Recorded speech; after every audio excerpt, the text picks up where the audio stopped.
యేసుక్రీస్తు బాప్తిజం అంటాడు, ఇంట్లో లేదంటుండు అని కొన్ని ప్రశ్నలు రాసుకున్నాడంట. ప్రవక్త పడుకున్నాడంట, ఆడిటోరియం ఏర్పాటు చేసి పెట్టింది. ప్రవక్త తెల్లవారు అక్కడికి పోవాలి, వాళ్ళు వేసే ప్రశ్నలు ప్రవక్త జవాబు చెప్పాలి.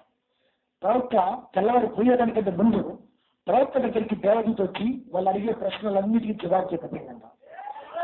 అన్ని ప్రశ్నలు అడుగుతున్నారు వాళ్ళు, నీకు ఆ ప్రశ్న అడుగుతారు, దీనికి ఇది జవాబు, దీనికి ఇది జవాబు. 400 మంది అక్కడ కూర్చొని పాస్టర్కి పాటలు పాడి ప్రవక్తని స్టేజ్ మీటింగ్ తీసుకెళ్ళంట. ప్రవక్తని స్టేజ్ మీటింగ్ తీసుకున్న తర్వాత ప్రవక్త వేస్తున్నాడంట ప్రశ్న, మీరు వివాహం విరాట్ల గురించి చెప్తున్నారు, సర్ప సంతానం గురించి అడుగుతున్నారు, త్రిత్వం గురించి అడుగుతున్నారు, యేసుక్రీస్తు బాప్తిజం గురించి, దేవుడు ఒక్కడే అనే ఈ ప్రశ్నలన్నీ ఈ ప్రశ్నలకు జవాబు ఇది. ఒక్కొక్కరు కుర్చీ మీద నుంచి లేచెళ్ళిపోయిందంట. ప్రవక్త తలెత్తి పైకి చూసేసరికి ఒక్కరు కుర్చీలో లేదు, ఒక్క వ్యక్తి కుర్చీలో లేదు, అందరూ వెళ్ళిపోయింది. ప్రవక్త ఒక నార్చులో కిరాయికున్నాడు. ఆ ఒక హోటల్లో ఆయన హోటల్లో ఉన్నాడు. సాయంకాలం ఉన్నట్లా నెమ్మదిగా దాన్ని ఏమంటారు, సాయంకాలం వాకింగ్, సాయంకాలం అట్లా రెస్ట్ కూడా కానీ బయటకు వచ్చింది గార్డెన్లోకి. అయితే ప్రవక్తను చూడాలని ఒక సంత అనుకుంటుందంట. ఒక సహోదరి, ఒక భార్య భర్తలు, వాళ్ళ భర్తలు ఎప్పటి నుంచో ఉంటుంది, వీర పరిణామం నేను చూడాలి, ఆయన చూడాలనే దేవుడు అని చెప్తుందంట. అప్పుడు ప్రవక్త ఉన్న అదే హోటల్లో వీళ్ళు, ఆమె భర్త బజార్కి వెళ్ళిపోయి వీళ్ళ తెలివిచ్చేది ఒకటి కొనుక్కోద్దామని వెళ్ళిపోయింది. అదే ఏరియాలో ప్రవక్త యొక్క మీటింగ్స్ ఉన్నాయి. అప్పుడు ప్రవక్త నెమ్మదిగా బయటకు వచ్చిన వాకింగ్ అట్లా చూద్దామని ఆలోచిస్తుంటాం. ఆమె పిల్లలను తీసుకొని ఆమె బయటకు వచ్చింది. వెనక నుంచి చూస్తుందంట ప్రవక్తను. తీసేసరికి నేను బియ్యం బృందాం అనుకుంది, నిజంగా బియ్యం బృందాగా అది నెమ్మదిగా ప్రవక్త దగ్గరికి వెళ్తుందంట. బిల్లి అన్నారండి అని ఆలు అన్నారంట. ఆగేదానికి ముందు అన్నారంట ప్రవక్త, నీవు నన్ను క్రీస్తుని పిలవాలనుకుంటున్నావు, నువ్వు నన్ను క్రీస్తుని పిలవాలనుకుంటున్నావు.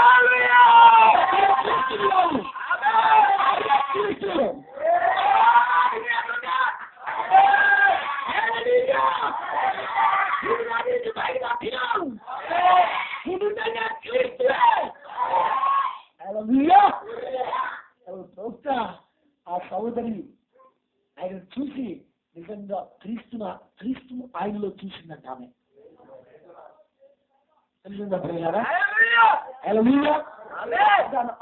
ఆ విధంగా ఎందుకు చెప్తుంది అంటే ఆమె క్రీస్తును ఆయనలో చూసింది కనుక. అయినా అయితే ప్రవక్త అంటున్నారు, ప్రియులారా, ప్రజల యొక్క జీవితాలను చూసే కృప దేవుడు వినియోగానికి ఇచ్చింది.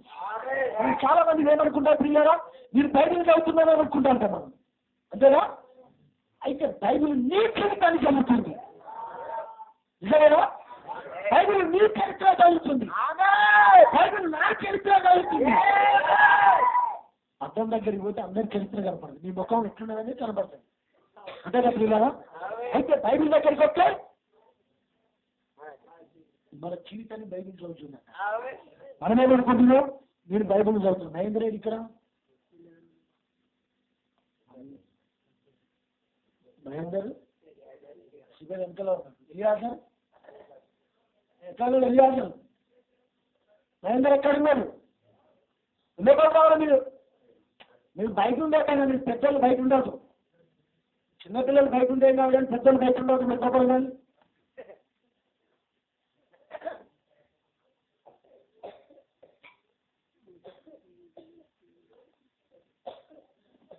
లోపలికి వచ్చిందా? వాళ్ళు పెద్దవాళ్ళు వాళ్ళని మనం గౌరవించి వాళ్ళ సీట్లు ఇవ్వాలి ఎప్పుడు కానీ. చిన్నవాళ్ళు మీరు వెనకకి వెళ్ళిపోయినా మంచిదే, అర్థమవుతుందా? వాళ్ళు మన పెద్దవాళ్ళు కనుక వాళ్ళని గౌరవించి ప్రేమించి వాళ్ళకి మంచి ఆధిక్యం చేయాలి మనం. ఆమె ప్రవక్త అంటున్నాడు. అయితే దేవుడు అంతా ప్రవక్తకు ప్రజల జీవితాలను చూసే కృపనిచ్చినాడు. అందుని బట్టి ఇది నాకు తెలియను, చూసారా అతడు నిశ్చయంగా ఎన్నో శ్రమలు బాధలు అనుభవించాను. వాక్యమును తీసుకొని వచ్చుతున్న మోషే యొక్క చేతులను యెహోషువ కాలేబును ఎత్తి పట్టుకున్నట్లుగానే మీరు ఆయన ఎత్తి పట్టుకోవాలి. హల్లెలూయా. మోషే పదార్థాలు తీసుకొని రావడానికి వెళ్ళినప్పుడు మోషే అలసిపోయిన ఆ పరిస్థితిలో యెహోషువ కాలేబులు చిరొక్క పక్క ఉండి వాళ్ళ చేతులు ఎత్తిపట్టుకున్నారంట. మోషే అలసిపోయి ఉన్నాడు. హల్లెలూయా. అయితే ఈ రాత్రి కూడా ప్రియ మన దేవుడి వైపు మన హస్తాలిస్తాం. ఈరోజు నీ పాస్టర్ హస్తాలను కూడా నువ్వు ఎత్తి పట్టుకోవాలి. హల్లెలూయా. సంఘం అప్పుడు జీవించబడుతుంది. ఎన్నో శ్రమల నుంచి ఎన్నో నుంచి పాస్టర్ ఆయన బలహీనుడైనాడు. ఆయన ఎత్తి పట్టుకోని జీవించబడ్డా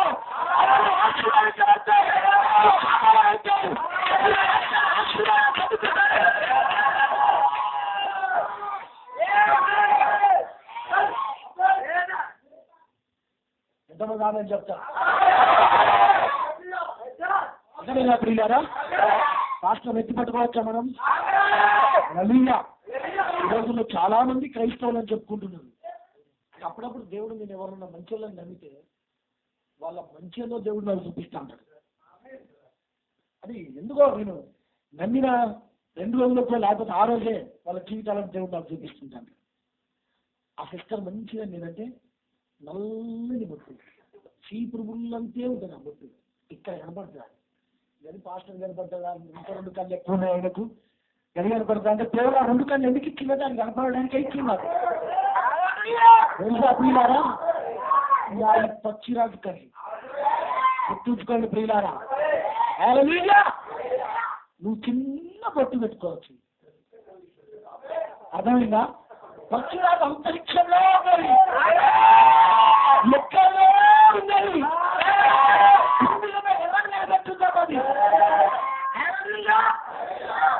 అట్లాంటి ప్రియులారా నాకండి. హల్లెలూయా. అయితే చాలా మంది నేను గమనిస్తాను.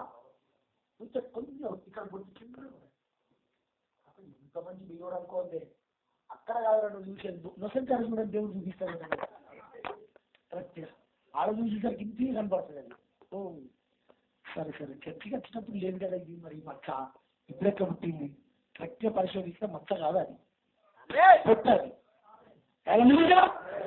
అయితే అట్లా ఉండకూడదు ప్రియులారా. అది మీకు కరెక్ట్ కాదు. ఏనా హల్లెలూయా. ఇక్కడ ప్రభుత్వం అన్నిటికంటే ముఖ్యంగా ఒకరినొకరు ప్రేమించుకోండి. ఏనా ఎంతమంది బయట ఉంటున్నారు? చిన్నోళ్ళంతా బయటనే ఉన్నారు. మరి జాగ్రత్త, అక్కడనే ఉన్నాయి అసలు. నిజమేనా? అది కొత్త మరవరా. ప్రవక్త అంటున్నాడు అన్నిటికంటే ముఖ్యంగా ఒకరినొకరు ప్రేమించుకోండి. ఒకరే ప్రేమించుడి. అప్పుడు అది ఏది చెప్పినా వినప్పుడు ఆమె అప్పుడు వచ్చేంత ఎవరెక్కడా? హల్లెలూయా. చూడండి ప్రియులారా, అప్పుడు చెప్తాడంట. ఎంతమంది వింటున్నారు ఇక్కడ? అప్పుడు ఇంకోలా చెప్తారు, మన సంగతి ఇట్లా చేసింది, అట్లా చేసింది, ఇది చేసింది, అది చేసింది, ఇది లేదు కదా. హల్లెలూయా. ఆమేన్. హల్లెలూయా.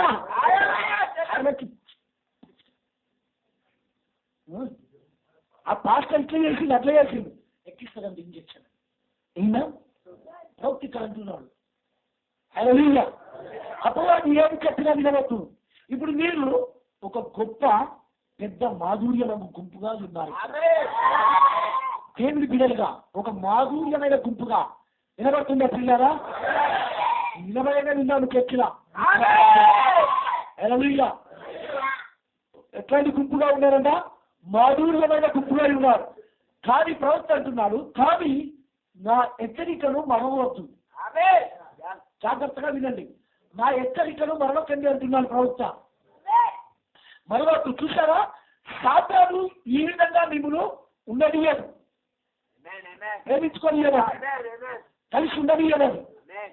సిస్టర్ వాళ్ళు వింటుండగా నిద్రపోయేటోళ్ళు ఆమె చెప్పింది. వింటారా నిద్రపోయేటోళ్ళు? వింటారా నిద్రపోయేటోళ్ళు? నిద్రపోయేవాళ్ళు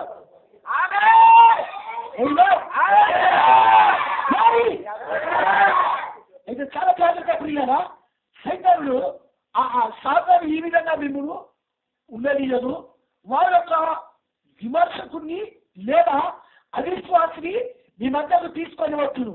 వాడు వచ్చి కూర్చొని నెమ్మదిగా మీతో సావాసం చేస్తారట. ఎట్లా వేస్తారట? నెమ్మది. అక్క కొంచెం జరగదు అన్నా, ప్లీజ్ థ్యాంక్ యూ అన్నా. ఎంత మంచి బియ్యోడు ఇట్లాంటి ఒక్కడుంటే అలానుకుంటున్నాడు పాస్టర్ కూడా. చూడండి, ప్రవక్త అంటున్నాడు, అయితే కూర్చొని నెమ్మదిగా నీతో సావాసం చేయను. అతడు తన విషయమును మెల్లగా ప్రక్కకున్న సోదరునికి ఎక్కించింది. ప్రక్కకున్న సోదరునికి మెల్లగా ఎక్కిస్తాడట.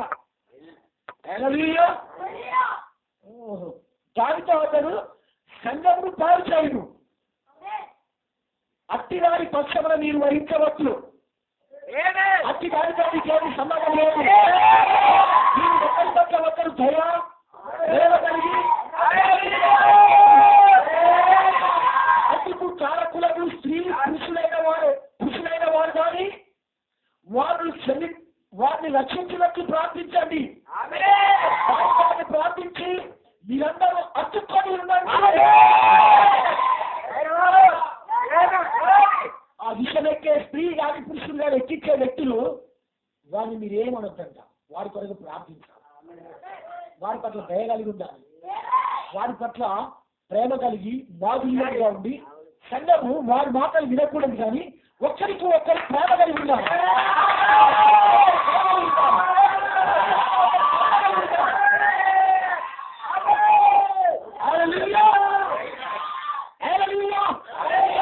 ఆ దయగల దేవుడికి చప్పట్లు కొట్టండి ఒకసారి.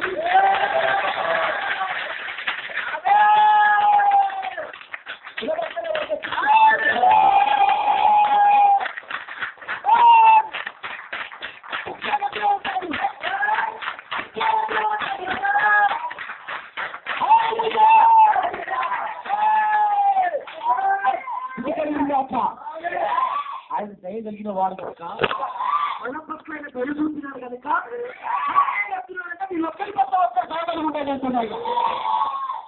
అలా ఆ వ్యక్తి రక్షించబడినట్టు వారి గురించి ప్రార్థించబడుతున్నారు.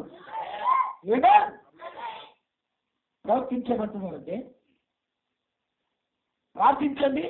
వారి కొరకు ప్రార్థించి మీరందరూ అతుక్కొని ఉండి ఇంకా ప్రవర్తించబడుతున్నారు కనుక మీ సంఘ కాపరితో నిలిచి ఉండండి.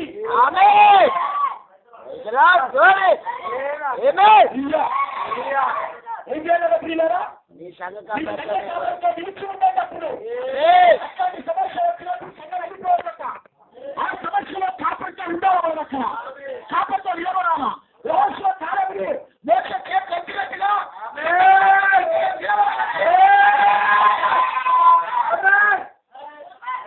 అంతే రామయ్య.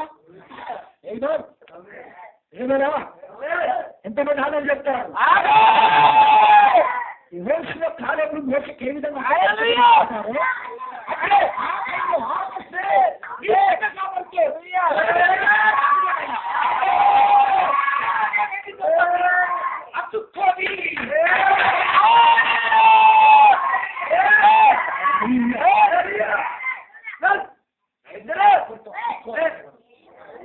ఆ పరిస్థితిలో